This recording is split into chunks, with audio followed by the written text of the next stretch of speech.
E aí, galerinha, tudo bom? Tô de volta e a gente continua dentro do assunto 40 dias de propósito. Agora nós estamos no 39º dia de propósito.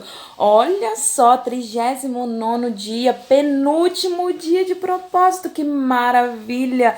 Estamos quase chegando ao fim da nossa jornada e aí a gente começa uma nova jornada falando sobre as leis do sucesso. Fica ligado, hein? A gente não para, a gente continua. A gente vai em frente, sempre passando cada dia mais e mais da palavra de Deus, né? Esse momento sagrado aqui em comunhão.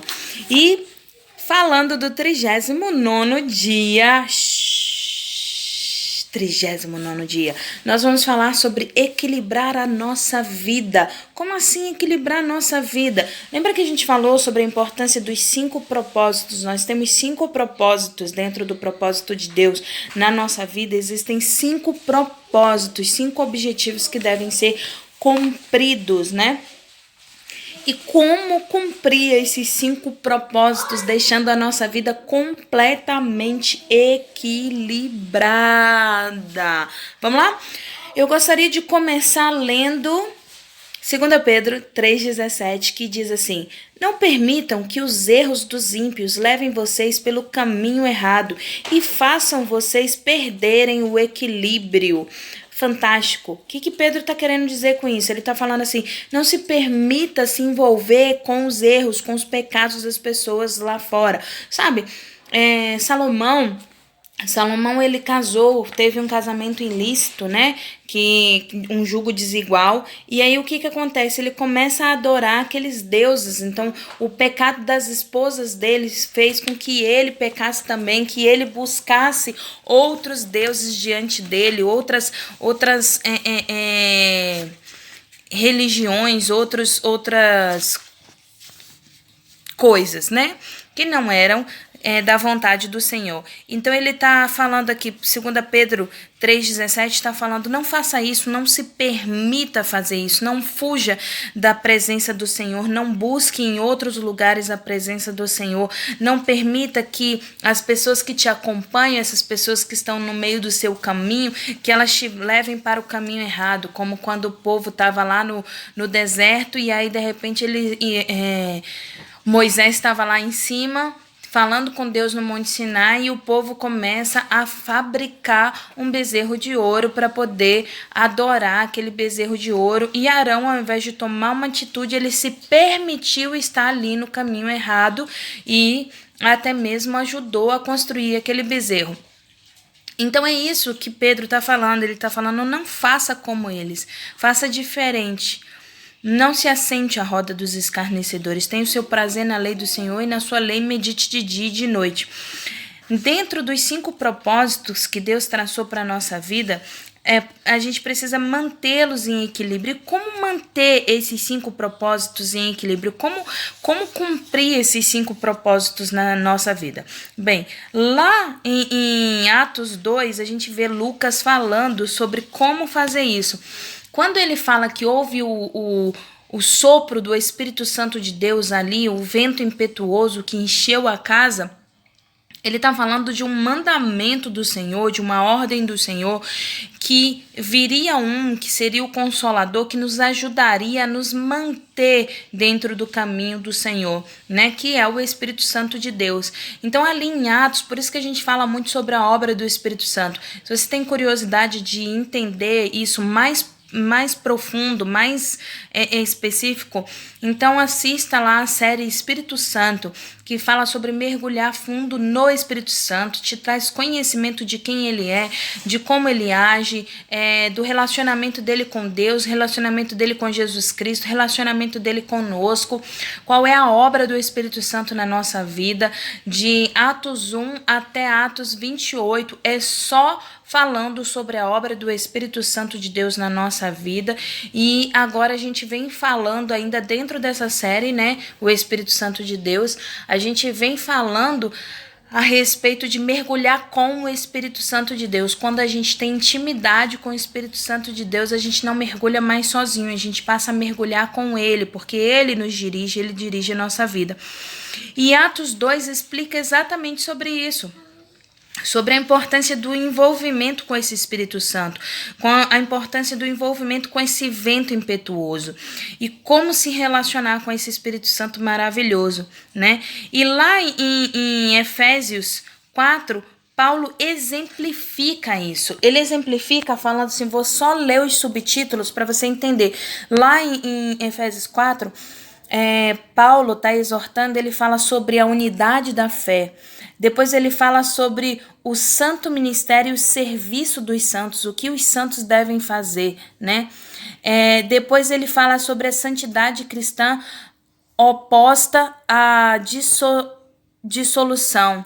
Depois ele exorta sobre a santidade. Então, Paulo está ali falando sobre a importância de se manter dentro da presença do Senhor, ajudando na obra, tendo fé, né? E tem um versículo que fala assim, se eu não me engano, é o versículo 28, deixa eu ter certeza aqui. Não, é o 30. Ele fala assim, e não entristeçais o Espírito de Deus, no qual fostes selados para o dia da redenção.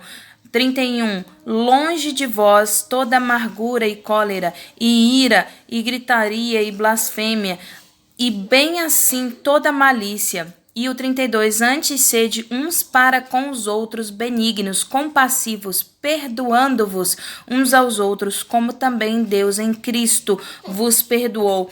Então, assim, Paulo está falando ali sobre como manter essa comunhão, como seguir esses 5 propósitos também. E ele está exemplificando isso.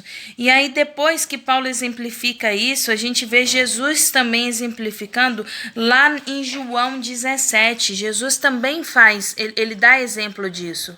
Jesus já começa João 17 falando assim, tendo Jesus falado essas coisas, levantou os olhos ao céu e disse, Pai, é chegada a hora, glorifica ao teu Filho, para que o Filho te glorifique a ti. Então ali ele está dando toda a glória, toda a honra, né, ao Pai. Ele está trabalhando em cima do que verdadeiramente Deus tem de propósito na vida dele, que até aquele momento era evangelizar e depois era ser entregue, né?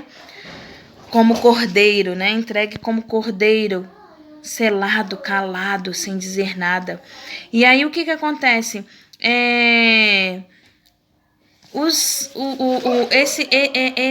Essa importância de você seguir verdadeiramente esses 5 propósitos de agir faz com que a gente entenda o seguinte. Vamos lá, os 5 propósitos para a gente relembrar. Ame a Deus de todo o coração. Então, se eu fui criado para amar a Deus de todo o meu coração, eu amo a Deus e demonstro esse amor pela minha adoração, lembra? Então, pela minha adoração, eu devo adorar a Deus, eu devo amá-lo de todo o coração. Ame ao teu próximo como a ti mesmo. Se eu amo ao meu próximo como a ti mesmo, então eu vou servir a ele. Por meio do quê? Por meio do meu ministério, do ministério que Deus colocou na minha vida. Vão e façam discípulos, que é o que Deus falou, né? Que Jesus falou, vão e façam discípulos. Se eu vou e faço discípulos é por meio da evangelização, por meio do ide por todo mundo e pregai o evangelho, e essa é a missão que Deus nos deu. Batize-os em nome do Pai e do Filho, né? Se eu sou família de Deus, o meu propósito é identificar, né, essas pessoas como minha família por meio da comunhão, e eu identifico através do batismo, através da convivência, sendo comungando, né? Lembra que a gente falou? Ensine-os todas as coisas. Como é que eu ensino? Eu ensino através do que eu aprendi, do que eu vivi, contando a minha história. Então eu vou amadurecendo e tendo novos discípulos, assim como Jesus Cristo Cristo que fazia discípulos, né? Tem uma frase que fala assim: um compromisso sério com o grande mandamento e a grande comissão farão de cada um de nós um grande cristão. Então, quando a gente tem comprometimento sério, quando a gente tem realmente compromisso com a comissão de Deus, com os mandamentos de Deus, então nós somos cristãos verdadeiros, né? E aí vivemos dirigido pelo propósito, mas para isso é necessário a gente desenvolver esse hábito. Que hábito? O hábito de buscar verdadeiramente ao Senhor, o hábito de amar a Deus sobre todas as coisas, de amar ao nosso próximo como a nós mesmos, de fazer discípulos, de batizá-los, de fazer parte da nossa família, de ensiná-los, como a gente está fazendo aqui sempre a cada vídeo, ensinando, né? E para isso é importante que a gente faça o quê? Que a gente conserve, que a gente converse sobre o assunto com as pessoas. Que assunto? Assuntos espirituais, seja em grupos pequenos, seja em grupos grandes, seja na internet, seja por um comentário, um bate-papo. Quando a gente faz pergunta, a gente vai aprendendo cada vez mais e mais. A Bíblia fala assim: como o ferro afia o ferro, da mesma forma, da mesma maneira, as pessoas podem ajudar a melhorar umas às outras. Então o ferro, ele afia o ferro, eu afio você, você me afia. Entendeu? Então, do mesmo jeito, você trabalha na minha vida. Quando você me faz uma pergunta, ou quando você me dá uma resposta, ou quando você coloca um comentário, quando você me desafia a alguma coisa, ali eu aprendo com você. E do mesmo jeito, cada vez que eu posto um vídeo, cada vez que eu respondo uma pergunta, cada vez que eu cumpro um desafio, cada vez que eu digo verdadeiramente que não sei e você me orienta, ali eu também estou sendo afiada. E esse é o nosso trabalho, afiar uns aos outros, né? Muitas pessoas falam assim, acabam perguntando, né? E daí? Para que serve isso? Né? E agora? O que eu vou fazer a respeito disso? Paulo fala assim: ponham em prática tudo que vocês receberam, tudo que vocês aprenderam, né? Então, assim, tudo que vocês ouviram nesses 40 vídeos de uma vida com propósito, de ter 40 dias de propósito, coloque em prática, né? Se desafie a fazer diferente, se desafie a ser diferente, porque realmente ler um livro, ler a Bíblia, escutar um sermão, escutar um testemunho e não mudar nada à sua vida, não colocar em prática, de nada adianta. Entra no ouvido e sai pelo outro e não é nada, né?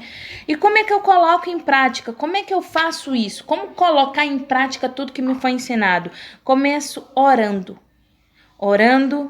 incentivando outras pessoas, me incentivando, apoiando outras pessoas, sendo apoiado, né? E aí eu começo a viver esse propósito. Cláudia, como é que eu sou apoiado quando eu estou no meio dos cristãos, no meio daqueles que se identificam com o mesmo propósito que o meu?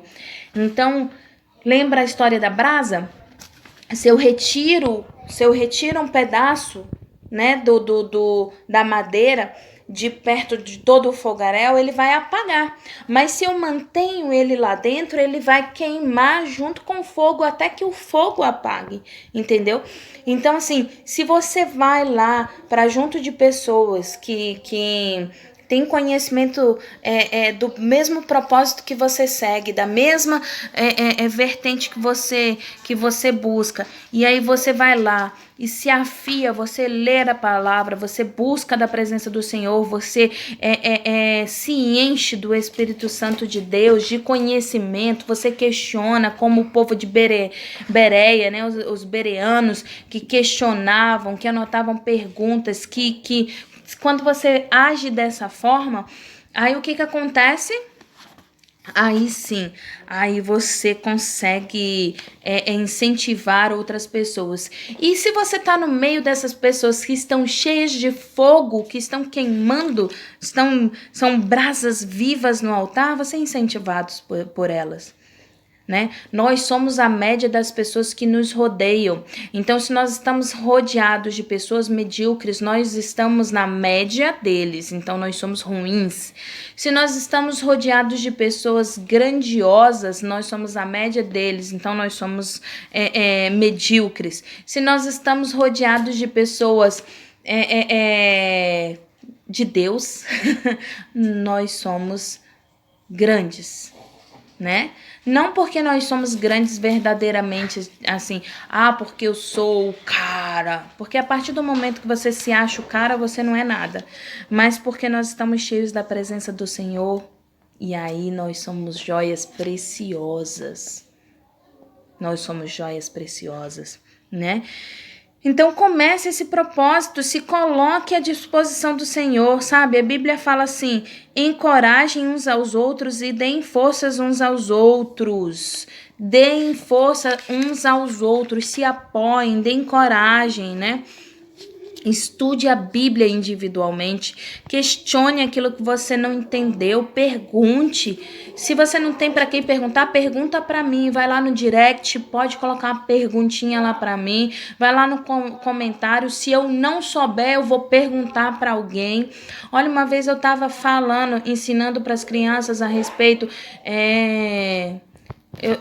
de um tema, não vou lembrar agora, mas eu estava ensinando para as crianças, e aí o que acontece? Eu tive uma dúvida a respeito disso e eu fiquei, meu Deus do céu, eu não estou entendendo o que a palavra está falando, aqui está dizendo uma coisa, ali está falando outra, eu não estou entendendo, e o pessoal da igreja me chamou para fazer uma EBF, para falar ali do amor de Deus. Eu não tive vergonha não, eu fui lá no pastor, mandei uma mensagem para ele, pastor, não estou entendendo. Me explica.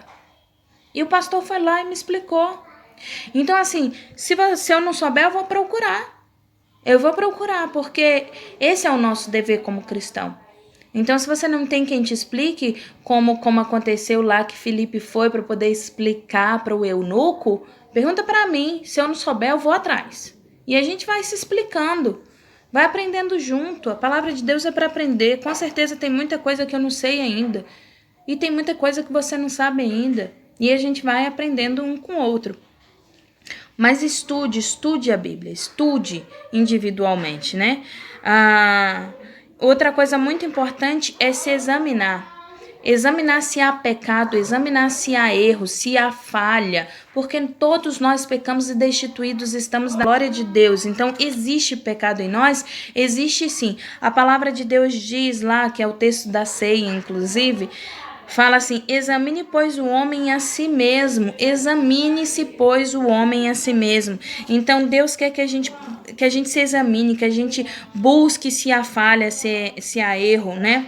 A Bíblia fala assim, examine-se para terem certeza de que estão firmes na fé.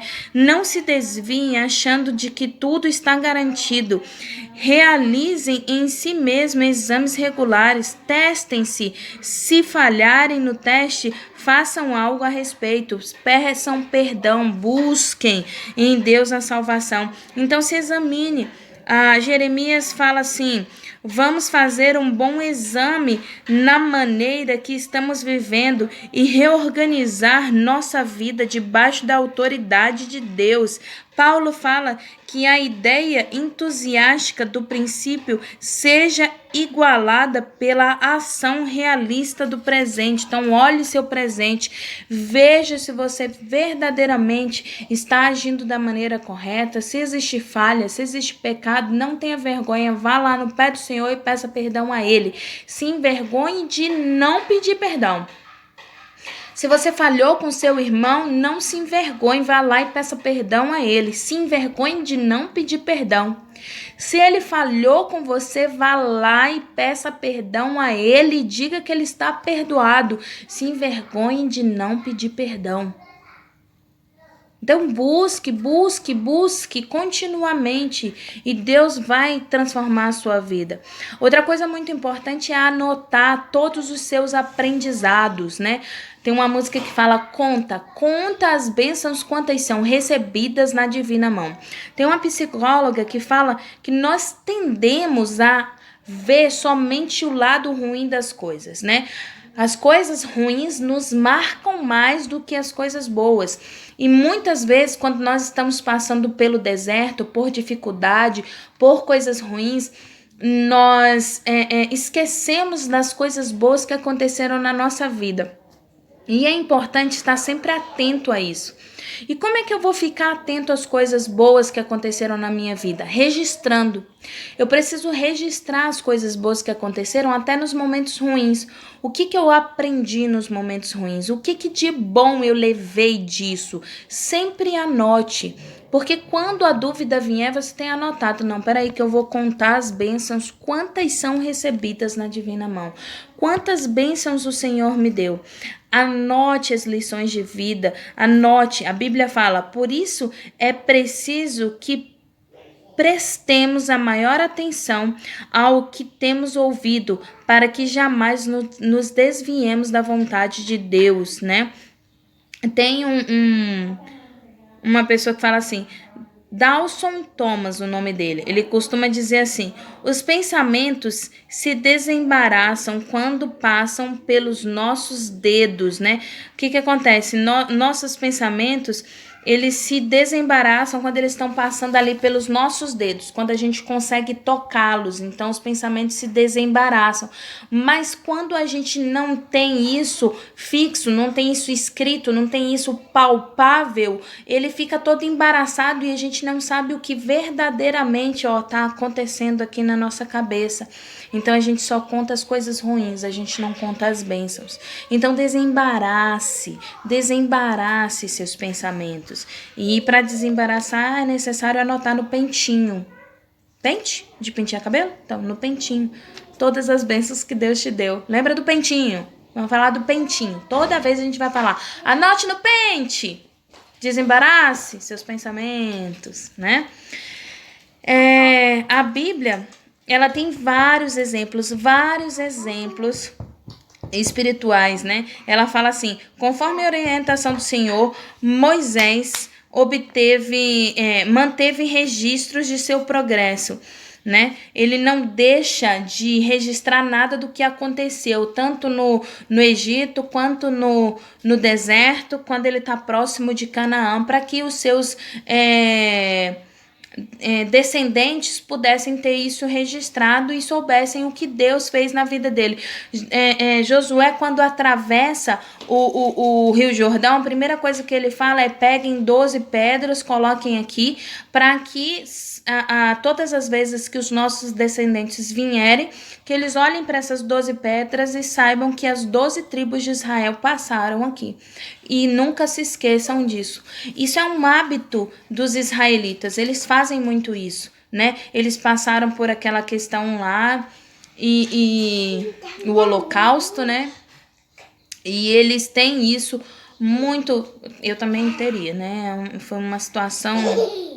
Enfim, mas assim, eles têm isso muito bem registrados na mente deles, como registro de que olha o que aconteceu e Deus nos livrou, sabe?